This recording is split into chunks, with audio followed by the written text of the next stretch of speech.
ରାମାୟଣ ହେଇଯାଇଛି, ମହାଭାରତ ହେଇଯାଇଛି, ଭାଗବତ ତତ୍ତ୍ୱ ହେଇଯାଇଛି, ସବୁ ସରିଛି। ଏ ମା ସେଦିନ ମହାଭାରତରେ ଦଣ୍ଡାୟମାନ ହେଇଥିଲା ଆଜ୍ଞା 5ଟି ଭାଇ। ଆପଣମାନଙ୍କର ଜଣାଶୁଣା କଥାରୁ ଟିକେ ଅଜଣା ରାଇଜକୁ ଟାଣି ନେବି। ସବୁ ଆପଣ ଜାଣନ୍ତି ଶୁଣନ୍ତି ଏଇ ପୁରାଣ କଥା, ପୁରୁଣା କଥା। ଟିକେ ମନେ ପକାଇ ଦେବାକୁ ଯାଇ କିଛି ଆଶ୍ଚର୍ଯ୍ୟ କଥା ତା ଭିତରେ ଅଛି। ଏ ମା ଆଉ ଏ ମହାଭାରତ ଆପଣଙ୍କୁ ଶୁଣିବାକୁ ଟିକେ ନୂଆ ଉଦ୍ୟମ, କିନ୍ତୁ ତାର ମୀମାଂସା ପର୍ଯ୍ୟନ୍ତ ସମସ୍ତେ ଅପେକ୍ଷା କରେ। ସେଦିନ ଯୁଧିଷ୍ଠିର, ଭୀମ, ଅର୍ଜୁନ, ନକୁଳ, ସହଦେବ 5 ଭାଇ ଯାକ ମହାଭାରତରେ ଦେଖା ଦେଇଥିଲେ। ଇଏ 5 ଭାଇ ଯାକ ବିବାହ କରିଥିଲେ ଗୋଟିଏ ଧର୍ମପତ୍ନୀ, ଯାହାଙ୍କର ନାମ ହଉଛି ଦ୍ରୌପଦୀ। ଆପଣଙ୍କୁ କିଛି ମହାଭାରତର ଇତିହାସ ଶୁଣେଇଛି, ଏଇଟା ଆପଣଙ୍କୁ ଜଣାଶୁଣା କଥା।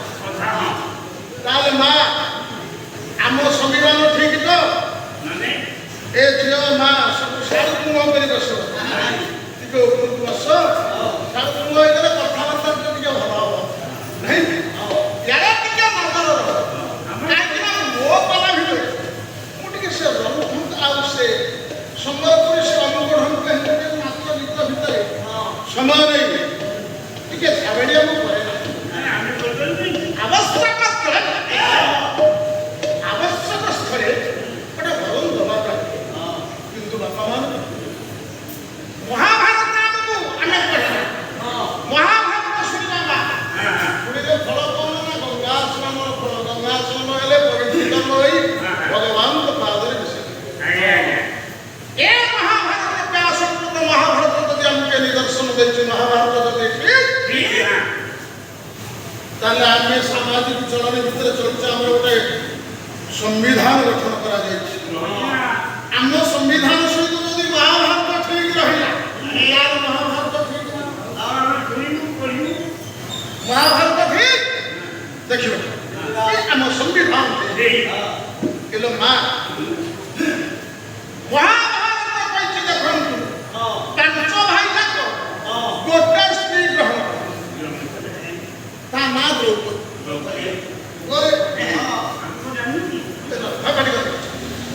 ଆମେ ଜାଣିବା 5 ଭାଇ। ଆମେ ଯଦି ଆଜ୍ଞା ଗୋଟେ ପରିବାରରେ 5 ଭାଇ ଥିବୁ, ଗୋଟେ ସ୍ତ୍ରୀ କି ପାଳି କରି ଆମେ ଉପଭୋଗ କରିପାରିବ? ଆଚ୍ଛା, ଦ୍ରୌପଦୀ ଯେତେବେଳେ ଆସିଲେ ତାଙ୍କର ହତ୍ୟାର ସ୍ୱାମୀ କିଏ ହବା କଥା? ଚୁକ୍ତି ଥିଲା, କଣ ଥିଲା? ଦ୍ରୁପଦ ରାଜାଙ୍କର ସ୍ୱୟଂବରରେ ଯିଏ ଲାଖ ବିନ୍ଧିବ ସେ ତାର ସ୍ୱାମୀ। ଯେତେବେଳେ କେହି ପାରିଲେନି ଶେଷକୁ ଦ୍ରୁପଦ ଘୋଷଣା କରିଦେଲେ ବ୍ରାହ୍ମଣ କ୍ଷତ୍ରିୟ ଚଣ୍ଡାଳ ଆଜ୍ଞା ଯିଏ ଲାଖ ବିନ୍ଧିବ ମୋ ଝିଅକୁ ମୁଁ ତାକୁ ଦେଇଦେବି। ସିଏ ତାକୁ ସମ୍ପଦରେ ପଦବାଞ୍ଚ କରିବ। ଲାଖ ବିନ୍ଧିଲେ ବ୍ରାହ୍ମଣ ରୂପରେ ଥାଇ କିଏ? ନାଇଁ ଅର୍ଜୁନ। ତାର ହକାର ସ୍ୱାମୀ ହେଲେ ଅର୍ଜୁନ। ଏ ମା ଏ ମାଉସୀ ସେଠି ଅର୍ଜୁନ। ତାର ଯଦି ହକଦାର ସ୍ୱାମୀ ହଉଛନ୍ତି ଅର୍ଜୁନ, କିନ୍ତୁ ମା ଲୋ ଦ୍ରୌପଦୀ କି ଲୁଚେଇ ଯାଇ ମା କୁନ୍ତୀଙ୍କ ନିକଟରେ 5 ଭାଇ ପହଞ୍ଚିଗଲେ। କହିଲେ ମା ଗୋଟେ ଅପୂର୍ବ ଚିଜ ବା ଅପୂର୍ବ ଜିନିଷ ଆଣି ନା 5 ଭାଇ ଯାକ ଉପଭୋଗ କରିଦିଅ। 5 ଭାଇ ଯାକ ବାଟି ଖାଇଦିଅ। ଯେତେବେଳେ ଏ କଥା କହିଦେଲେ, ଇଏ 5 ଭାଇ ଯାକ ଦ୍ରୌପଦୀଙ୍କର 5 ଆଙ୍ଗୁଳିକୁ ଧାରଣ କରି ତାକୁ ବିବାହ କରିଦେଲେ। ମାଙ୍କ ନିର୍ଦ୍ଦେଶକୁ ପାଳନ କରିବାକୁ ଯାଇ ଆମ ମହାଭାରତ କହୁଛି 5 ଭାଇ ଯାକ ଆଜ୍ଞା ଦ୍ରୌପଦୀଙ୍କୁ ଉପଭୋଗ କଲେ। ଓ ପ୍ରଶାନ୍ତ ବାବୁ, ହକଦାର ସ୍ୱାମୀ ଯଦି ଅର୍ଜୁନ, ତାହେଲେ ଉପର 2 ଭାଇ କଣ ହେବେ ହିସାବରେ? ଦେଢ଼ଶୁ। ତଳ 2 ଭାଇ ଦିଅର ପୁତ୍ରବତ ଭାଉଜ ମା ସମାନ ଭାଉଜ। ଦିଅର ହଉଛନ୍ତି ନକୁଳ ସହଦେବ, ସେ ବି ତାଙ୍କୁ ଉପଭୋଗ କଲେ। 150 ସାଙ୍ଗରେ। କିନ୍ତୁ ଆମ ସମ୍ବିଧାନ କଣ କହିଛି? ଆଉ ଗୋଟିଏ ସମ୍ବିଧାନ କହିଛି ଭାଇ ବୋଉର ଛାଇ, ମାନେ 150ର ଛାଇକି ମଧ୍ୟ ଭାଇ ବୋଉ ମାରିବ। 25 ଭାବ ମୁହଁ ଦେଖେଇ ତାକୁ ଆମ ହିନ୍ଦୁ ସଂସ୍କୃତିର ସମ୍ବିଧାନ କହୁଛି ଯଦି ଏ କଥା ଆମେ ଭାଇ ବୋଉ ଦର୍ଶନ ରଥକୁ ମାନିକି ରଚନା ଚଳୁଛ କି? ତାହେଲେ ଆମେ ଯଦି କହିବା ଆମ ସଂବିଧାନ ଠିକ ତାହେଲେ ସେପଟେ ମହାଭାରତ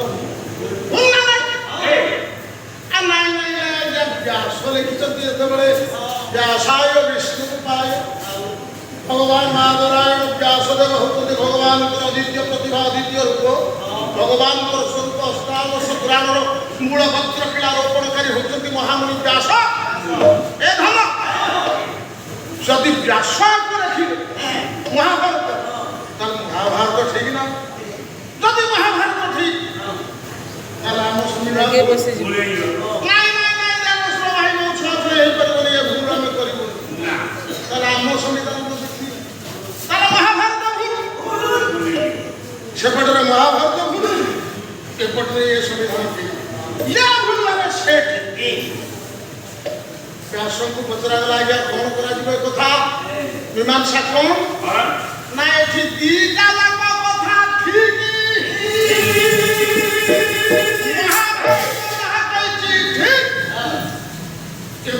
ଆମ ସମ୍ବିଧାନ ବି ଠିକ। କେମିତି ଠିକ? ଆଗକୁ ଆଗକୁ କଥାବସ୍ତୁରେ ତାହା ଆମ୍ଭେ ଜାଣିବା।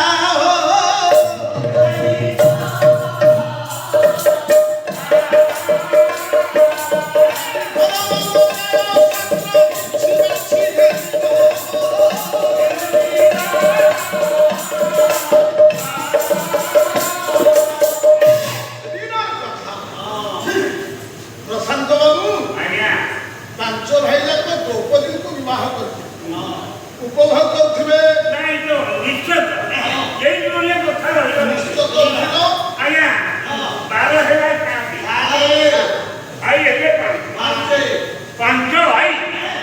ପାଞ୍ଚ ବାର ଆଉ ଯୋଉ ଯୋଡ଼ିଏ ବାର ବହନ କଲେ ସେ କଣ କୋଉ ବାର? ଆଜ୍ଞା ରବିବାର, ଧର୍ମବାର, ଆଜି ରବିବାର, ଆଜ୍ଞା ଧର୍ମବାର ଯୁଧିଷ୍ଠିରଙ୍କର ବାର, ଆଜ୍ଞା ସୋମବାର ଅର୍ଜୁନ ଭୀମଙ୍କର ବାର, ମଙ୍ଗଳବାର ମଙ୍ଗଳ କାର୍ଯ୍ୟ କରାଯିବ ସେଦିନ ମଙ୍ଗଳମ୍ ମଙ୍ଗଳାନାମ୍ ମାନେ ଅନ୍ତପୁରକୁ କେହି ଯିବେ ନା। ଓ ସେଦିନ ମାଙ୍କର ପଞ୍ଚେଇ ପୂଜା। ଆଚ୍ଛା ବୁଧବାର ଅର୍ଜୁନଙ୍କର ପାଳି, ଗୁରୁବାର ଦେବଗୁରୁ ବୃହସ୍ପତିବାର, ଲକ୍ଷ୍ମୀବାର ସେଦିନ କେହି ଅନ୍ତପୁରକୁ ଯିବେ ନାହିଁ। ଓ ସେଦିନ ମାଙ୍କର ମାଣବସା। ଆଚ୍ଛା ଶୁକ୍ରବାର ନକୁଳଙ୍କର ପାଳି, ଶନିବାର ସହଦେବଙ୍କର ପାଳି, ରବିବାର ଯୁଧିଷ୍ଠିରଙ୍କର ପାଳି, ସୋମବାର ସରିଗଲା ପୁଣି ସେ ରବିବାର ସୋମବାରକୁ ପ୍ରସନ୍ନ ବାବୁ ଆଜ୍ଞା ଏଇଭଳି ଭାବରେ ପାଞ୍ଚ ଭାଇ ଯାକ ଉପଭୋଗ କରନ୍ତି। ଆଜ୍ଞା ସେଦିନ ରବିବାର, ସେଇଥିପାଇଁ ରବିବାର ଦେଖିଥିଲେ ଆମ ପାଲା ପଡେ। ଏ ବାପା ରବିବାର ପାଳି ପଡିଛି ଧର୍ମରାଜ ଯୁଧିଷ୍ଠିର ଅନ୍ତପୁର ଭିତରକୁ ଯେତେବେଳେ ଚାଲିଗଲେ ଦେଖିଲେ କେହି ନାହାନ୍ତି, ଆଶ୍ଚର୍ଯ୍ୟ ହେଇଗଲେ।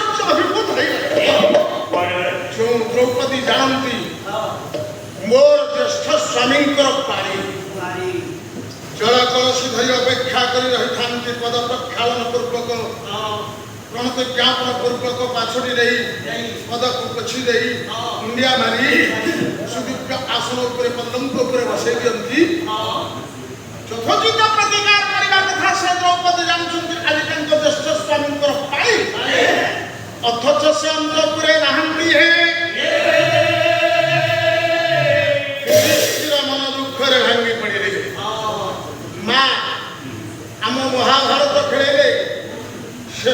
निर्यास मिल तार भर महाभारत किंवदंती अच्छी मु जो लेखा आपण मानक कहूँ से जड़े असाधारण प्रतिभा प्रतिभारांतर मुझे यज्ञ आपको हे ज्ञानी हे नोबेल पुरस्कार